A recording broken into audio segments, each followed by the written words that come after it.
హనుమకొండలో BC రాజకీయ యుద్ధ పేరే సభ జరగనుంది. సభకు బీసీ సంఘాలు భారీగా ఏర్పాట్లు చేశారు.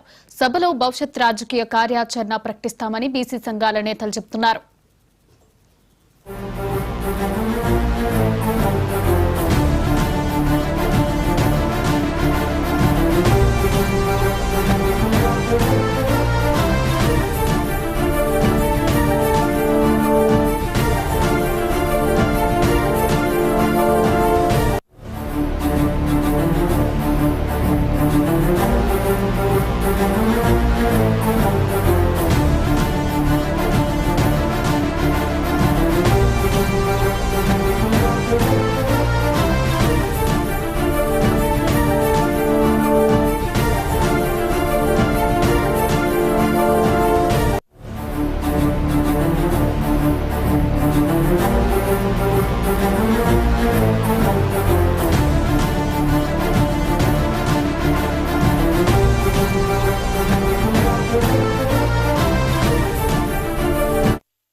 హనుమకొండలో బీసీ రాజకీయ యుద్ధ బేరీ సభ జరగనుంది. సభకు బీసీ సంఘాలు భారీగా ఏర్పాట్లు చేస్తున్నారు. సభలో భవిష్యత్ రాజకీయ కార్యాచరణ ప్రకటిస్తామని బీసీ సంఘాల నేతలు చెబుతున్నారు. ఇక అంశంపై మరింత సమాచారాన్ని మా తెలంగాణ బ్యూరో చీఫ్ సుధాకర్ అందిస్తారు. సుధాకర్, చెప్పండి. హన్మకొండ జిల్లా కేంద్రంలోని ఆర్ట్స్ అండ్ సైన్స్ కళాశాల మైదానంలో సుమారు 1,00,000 మంది బీసీలతో బీసీ యుద్ధవేరి సభని వాళ్ళు నిర్వహిస్తున్నారు. ఈ సభకు నిర్వాహకులుగా ఎమ్మెల్సీ తీన్మార్ మల్లన్న వ్యవహరిస్తున్నాడు. తీన్మార్ మల్లన్న నేతృత్వంలో ఈ సభ జరగబోతుంది.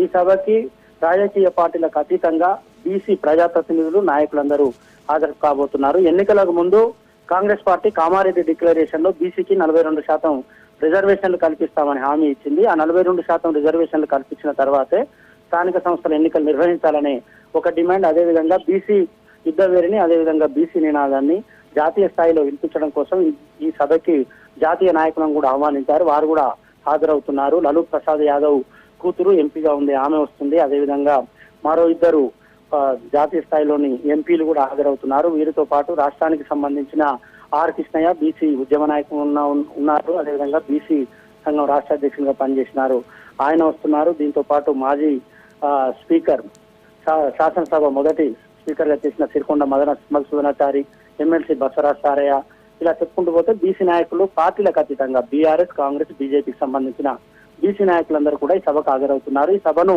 ప్రతిష్టాత్మకంగా బీసీ నాయకత్వం తీసుకుంది. అదేవిధంగా సుందర్రాజ్ యాదవ్ వరంగల్ మాజీ కూడా చైర్మన్ ఉన్నారు. ఈయన టీచర్ ఎమ్మెల్సీ అభ్యర్థిగా ఉమ్మడి నల్గొండ, ఖమ్మం, వరంగల్ టీచర్ ఎమ్మెల్సీ అభ్యర్థిగా పోటీ చేస్తున్నారు. కాబట్టి ఈయన ఈ సభను అనుకూలంగా మలుచుకుంటున్నారు. సభ నిర్వహణ బాధ్యతలు ఆయన కూడా చూస్తున్నారు. ఈ సభ విజయవంతం చేసి టీచర్ ఎమ్మెల్సీ అభ్యర్థిగా బీసీలందరినీ ఐక్యం చేసి గెలిచినట్లయితే బాగుంటుందని ఈయన ఆలోచన చేస్తున్నారు. అందులో భాగంగా సభ నిర్వాహకునిగా ఈయన కూడా వివరిస్తున్నారు. సుమారు 1,00,000 మంది బీసీ జన సమీకరణే లక్ష్యంగా గత 10 రోజులుగా తీన్మార్ మల్లన్న టీము, అదేవిధంగా సుందర్రాజ్ యాదవ్ టీం ఇద్దరు శ్రమించారు. 1,00,000 మంది జన సమీకరణ చేయబోతున్నారు. 2:30 గంటలకి బీసీ గర్జన ప్రారంభమవుతుంది, మహాగర్జన ప్రారంభమవుతుంది. దీనికి తీన్మార్ మల్లన్న ప్రసంగిస్తారు, జాతీయ స్థాయిలో వచ్చే నాయకులు ప్రసంగిస్తారు. సుందర్రాజ్ యాదవ్, అదేవిధంగా మధుసూదనాచారి, బండ ప్రకాష్ మండలి చైర్మన్ గా ఉన్నారు, ఆయన ప్రసంగిస్తారు. ఎమ్మెల్సీ బసవరాజ్ సారయ్య ప్రసంగిస్తారు. బీసీలు అందరూ ఐక్యం కావాలి, బీసీల ఐక్యతతో ముందుకు పోవాలి, హలో బీసీ చలో వరంగల్ పేరుతో ప్రస్తుతం ఈ సభ జరుగుతుంది. 2:30కు ప్రారంభమవుతుంది, 5:30కు ముగుస్తుంది. 1,00,000 మంది జన సమీకరణ లక్ష్యంగా ఈ సభ ముందుకు పోతుంది. అయితే సుధాకర్, రాజకీయ కార్యాచరణ ఎలా ఉండబోతోంది?